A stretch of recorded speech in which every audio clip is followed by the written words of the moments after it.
প্রত্যেক বছর আমরা আসি, কিন্তু আমি ভিডিও করতে পারি না, কোনো প্রচণ্ড ভিড় থাকে। কারণ আমি আসি কালী পুজোর দিন, আজকে কালী পুজোর আগের দিন এসেছি, তো অতটা ভিড় নেই, তাই তোমাদের সাথে শেয়ার করতে পারছি। কি সুন্দর করে সাজানো, কালকে তো একদমই ঢোকা যাবে না এই মন্দিরে, প্রচণ্ড ভিড় হবে, প্রচণ্ড ভিড়। আজকে অলরেডি অনেকই ভিড় হয়ে গেছে, রাত্রির থেকে লাইন পড়ে যাবে, প্রচণ্ড ভিড় হবে। আর আজকে দেখো অলরেডি ভিড় শুরু হয়ে গেছে।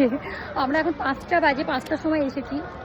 কি অবস্থা 5টার সময়, অপূর্ব লাগছে মন্দিরটা, অপূর্ব।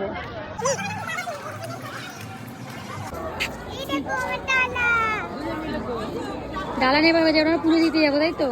মন্দিরে তো ভেতরে মোবাইল অ্যালাউ নেই, তাই মন্দিরের ভেতরটা আমি দেখাতে পারবো না যে কেমন সাজানো হয়েছে, কিন্তু খুব সুন্দর সাজানো হয়েছে যা দেখে তো মনে হচ্ছে। যাই হোক, বাইরে থেকে আমাদের দেখিয়ে দিচ্ছি, আবার পরে ভিডিও করবো।